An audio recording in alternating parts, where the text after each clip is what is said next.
Hello, I'm Mike Watt, and this is the first Talking to an Empty Room of 2025. I know I've been off for a while. I think we all needed some time off. I think the last post I did was just after the election, before life as we know it changed radically. Anyway, that's not the time or the place for this, so I wanted to talk to you about our first book of 2025 as well. Though we've been sort of radio silent over the holidays, we have been working hard. And the new installment of, remember my buddy William Richert, director of Jimmy Reardon and Winter Kills? Well, we have a new memoir of his. We started with his final memoir. This is the book Bill and I actually worked on together before he passed. This is about Executive Privilege is about his struggle against Aaron Sorkin and the WGA, and the fact that his screenplay, The President Elopes, was carved up and made into the American President with Michael Douglas, and The West Wing. Most of The West Wing was taken from Bill's notebooks and memoirs and his screenplays and various other things that Sorkin took from him, and it's all in here. This is not an official Richert Papers, but this was Bill's last memoir. The Collected Richert Papers started with the River Phoenix letters. Now this, I was surprised at this because River's been dead for almost 30 years, well over 30 years actually. He and I were the same age, so when he passed, that meant something to people of my age. But I was surprised at how well this book has really taken off.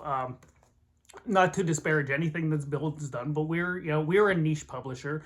Bill was a niche director because he had been blackballed towards the end of his life. But Jimmy Reardon and Winter Kills still applies, and people were still fascinated by. Whoops, let's get the reflection out of there. Are still fascinated by River Phoenix, and probably not only because he died so young, but because he was really talented.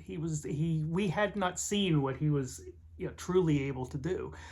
Bill got a terrific performance out of him, just magical in Jimmy Reardon. He comes off, and Bill is right to let Jimmy not be likable all the way through. Jimmy is a flawed character. It's a really wonderful performance, and it's a shame more people don't know about it. Bill also talks about working with River and Keanu Reeves on My Own Private Idaho, which for my money is the pinnacle. I mean, that's the best River has ever gotten, and when the three of them are together, when Bill was in it playing Bob Pigeon, and he's heartbreaking. If you haven't seen My Own Private Idaho, it's Gus Van Sant's. I want to say it's kind of a retelling of Henry IV. There are passages directly taken from Henry IV involving Bob Pigeon as Falstaff and Keanu Reeves' character as King Henry.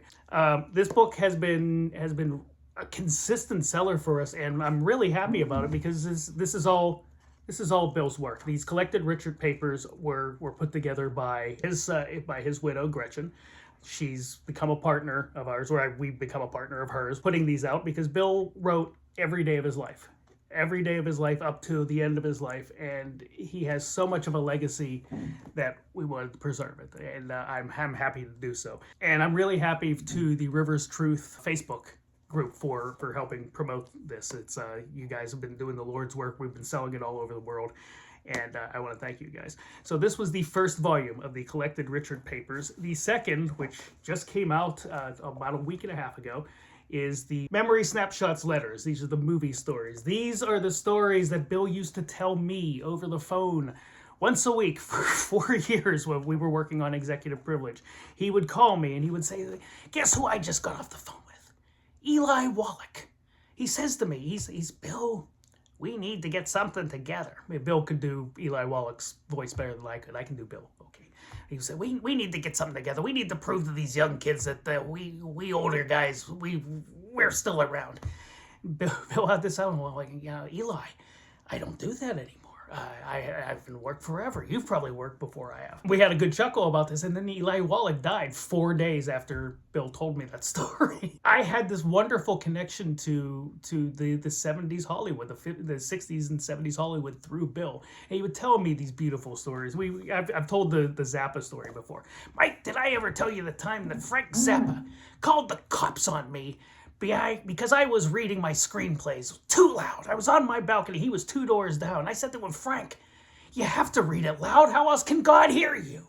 I love that so much. That's a variation of that story is in here. And we tried to, I had a fight with Amazon for this because I wanted to preserve the letters and the quality as much as I could. I want this to feel like, Bill's fingerprints are all over this, because this is Bill 100%. The story about Elizabeth Taylor refusing to shoot winter kills unless she got to keep the mink coat that she wore in costuming, and it goes back and forth. Eventually, she doesn't keep it, but it's quite the roller coaster journey. If you're an old Hollywood fan, I don't mean old Hollywood. We're talking about the 60s and 70s when the Mavericks were coming through, just before the Scorseses and Spielbergs. We're talking about the guys who were in the trenches. If you don't know the story of Winter Kills, for instance, it started off as a big budget film.